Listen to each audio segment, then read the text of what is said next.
Hello, good evening, and welcome back. LGBT-owned kilt maker denounces kilt-clad Proud Boys, and I really do think it's fantastic the amount of times that the Proud Boys can make the news when they haven't done anything wrong. It's brilliant. It is perfect. It really is, because what is the message that is being pushed here? It's like, oh, these terrible people are in the news again because they're buying things from people that support the LGBT community. It's like, right, why are they bad? Oh, they're violent fascists. That's terrible. Like, what have they done? They're bad people. Yeah, I hear that. So can you tell me what they've done? It's like they've defended themselves against communists. Okay. And what else have they done? People got hurt. So, right, as in this is a different occasion, or this is the communists. The communists got hurt when they attacked unprovoked, and they're hurt now. The communists who attacked the Proud Boys unprovoked got their ass handed to them, and now they're hurt. Right, it sounds the Proud Boys were actually doing all right. I mean, can you give me like any broader context to this at all? What led this on? Well, the communists didn't like the fact that the Proud Boys wanted their individualism and didn't want the government telling them what to do and passing non-consensual laws. And Antifa, the communists, wanted the government edict to be decreed and enforced, despite a lack of democratic consent or viability with the constitution. And they were trying to beat people up and burn things down and kill people for disagreeing. And the Proud Boys stopped them from doing that. Right. Well, the Proud Boys sound quite good, actually. Tell me more. And that's also the case here, and it must be mentioned that I suppose the most recent Proud Boy story before this, with 3 Antifa members being hospitalised from just having their ass handed to them for not knowing how to fight at all and just aggravating the wrong people, and they fucking deserve it. That before that, of course, you had the Proud Boys trending on Twitter. Yes, you do. And so some left-wingers thought, hey, we'll own them, and we'll co-opt this hashtag by showing Proud Boys as in gay proud. They're not going to like that. How did the Proud Boys respond? With the founder, Gavin McInnes, kissing Milo Yiannopoulos, the guy who called Donald Trump daddy. Yeah, as in two men kissing, as in the founder of the Proud Boys kissing another man, another conservative. Another gay conservative. Gavin McInnes, of course, not being gay himself. He's got a family. He's Catholic. But that's how they responded. It's like, you don't know what the Proud Boys stand for at all, do you? You've got no fucking clue. You're trying to co-opt this hashtag, but the Proud Boys are going to join in. This is all for individualism. And for actually appreciating masculinity as the bedrock of our foundation. You haven't got a clue what you're talking about.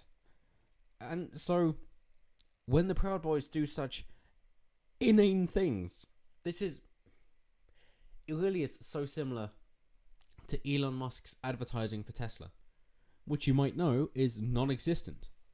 He doesn't need to. He'll just do things. And the product will speak for itself. And of course, there are mistakes along the way that don't help, obviously, and the same goes for anything, so the same goes for the Proud Boys here, but they'll essentially just be themselves, do things that are morally justified and very much so supported, and defend themselves and the people they care about, as so rightly they should, which is masculinity in a nutshell. And then the response will be to try and pick them apart, because the BBC doesn't like the fact that communists are being attacked, obviously, because how on earth can they censor their rivals and harvest their organs like they're doing in China, if they're giving them a free hearing. So they have to do this. Obviously, it's in their own best interests, because they need your liver after all their wine drinking. So they will continue to do that. But the Proud Boys will just continue to be upstanding citizens, with, of course, mistakes that have been made, as in taking fights a bit too far on a couple of occasions. Understandably, with an organisation that large, of course you're going to get people like that. And the Proud Boys, similar to Patriotic Alternative, that if they find people who are too left-wing, which is to say, like, National Socialist kind of thing, Nazi, if you will, or fascist, or socialist, or communist, any of those left-wing ideologies that want authoritarian government and wish to coerce people into doing what they're told through threat of violence, which is what the left-wing is all about, then they will push them out of the party. Whether that's on gender grounds, racial grounds, class grounds, whatever it is, it doesn't matter. If you're using threat of violence in order to enact your policies, this is not acceptable from Patriotic Alternative or the Proud Boys. And I would say the Patriotic Alternative is the closest that we have to the Proud Boys in the UK. Because it's difficult to say that maybe the English Defence League, but I don't think that's quite enough. I would say the Proud Boys are a cross between EDL and PA, in that they've got the aggressive front of the EDL, but they're as reserved as Patriotic Alternative. And Patriotic Alternative wish to refrain from having that aggressive, actionable front in order to not be censored too much, of course. So now we're getting back to our BBC debunking. We've all missed it. Come on, I know you have. So, a Virginia kilt company is disgusted that their yellow kilts were worn by the far-right Proud Boys. One and done. Unless, what does far-right mean? Does it mean, as in, like, anarchist, as in small government? Because left-wing is communist and big government. In which case, okay, fair enough. If that's what you mean by far-right. Fair enough. Cool. So, the Proud Boys are an all-male group of self-proclaimed Western chauvinists, yep, with a history of street violence. Are they? Where does this street violence come from? Do they attack unprovoked? No, they don't. They only respond when attacked in the first place from Antifa. Or Antifa, depending on how you wish to pronounce their idiotic name.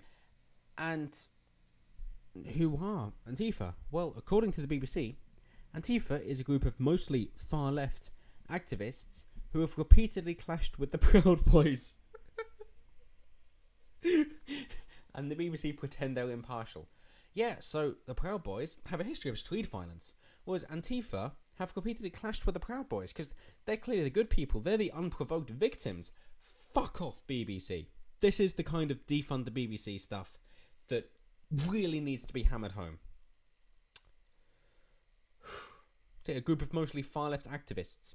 As in, Antifa is a communist organisation with proud Marxist roots who will, unprovoked, attack their political enemies and seek to cause billions of dollars worth of destruction and eat the rich, bring out guillotines as symbolic principles. That's what they do. And then shoot people for stating that they will vote for Trump.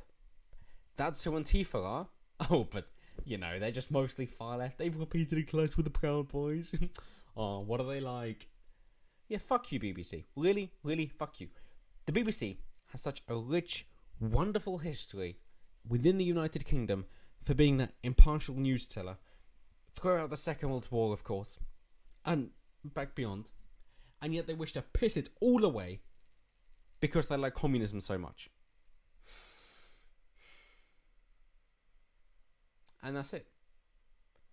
The UK is actually a country that you can be proud of. And so we've done so much amazing stuff. And it would be easy to maintain impartiality. And yet you haven't done so. It's really time to burn off the dead wood. It really is. It's too far gone. We've tried. We've requested. We've demanded. But to no avail. If the BBC do not wish to actually keep true to their roots, then they're gone. They have to be gone. Just like a partner, like a romantic relationship, where your partner is just not behaving, you've given them warnings and they're not changing at all, you have to cut them out. Same goes here. Same goes here. So, Virgilus owner, Alistair Greenbrier, a gay entrepreneur of Scottish descent. Yeah, Scottish descent, that's important. Because of cultural appropriation, of course. Otherwise, it's fuck all meaningless. Expressed shock and dismay that his brand was associated with the group. I was appalled, angry and frustrated because the opposite of everything our brand stands for. You're not an individual, you belong to a group. And if you're one of the alphabet people, you have to do what you're told. He told the BBC, noting that the men had initially claimed to be a metal band looking for kilts. I was quite angry. I had to calm down a bit, but we decided we really didn't want their money. No, because you're going to be bailed out. You can't. In a message on Twitter, Virgilus announced a donation of £1,000, a sum exceeding the Proud Boys' purchase, to the anti-racism organisation NAACP. And in case you don't know who the National Association for the Advancement of Coloured People is, it's anything but anti-racist. It is racist even with its own bloody name. For the advancement of coloured people, as in superiority of a particular race, that doesn't sound very anti-racist to me. And it fucking isn't. They have their own political agenda that they wish to pursue, and that goes for black people. And yes, of course, change of names is required, because you can't say coloured people anymore, it's people of colour. Oh, but they're excused because the politics is okay and they're not trying to catch them out. That's how you know. That is really, honestly, truly how you know. If there's a left-wing organisation that is using outdated language that would be called offensive by anybody else, then you know it's a racist organisation.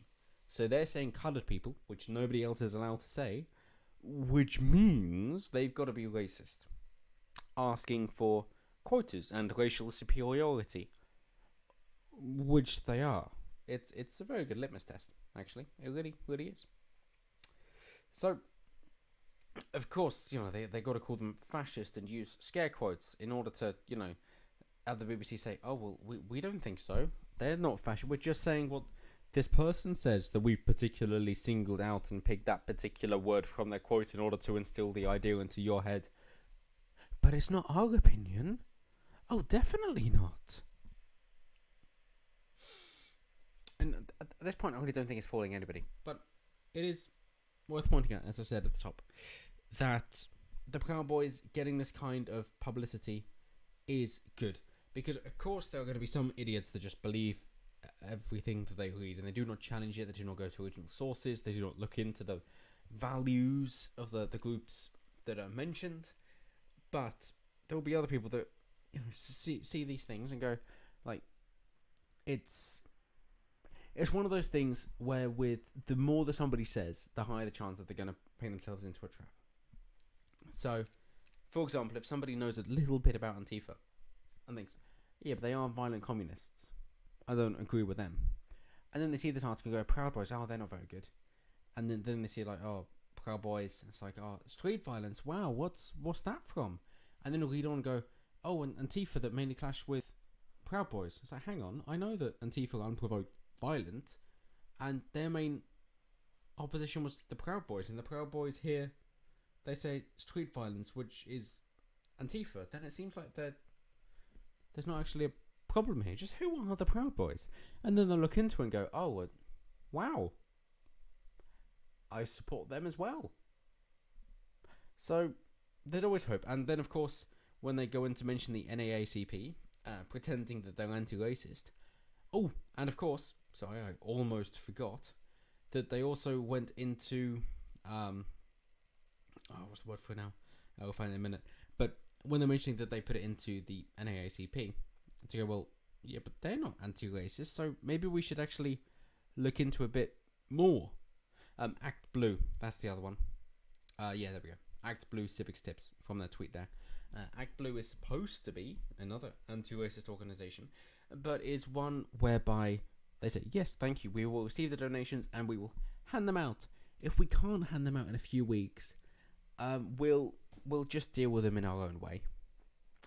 And it is actually the primary money pit for the DNC, Democratic National Convention, the Democratic Party, that you put it through Act Blue, and that is the money laundering scheme.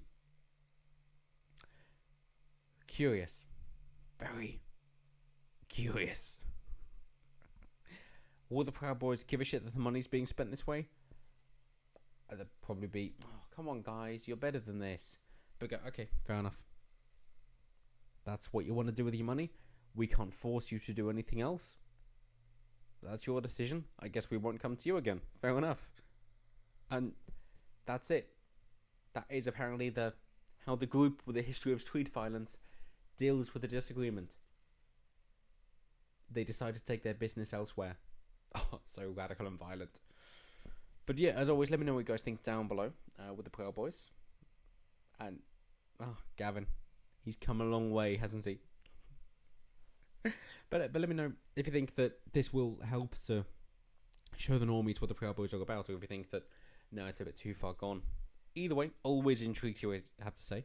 Let me know down below. Thank you for liking, sharing, commenting, subscribing, all the good stuff. Really does help the channel out a lot. And as always, until next time, have a good one.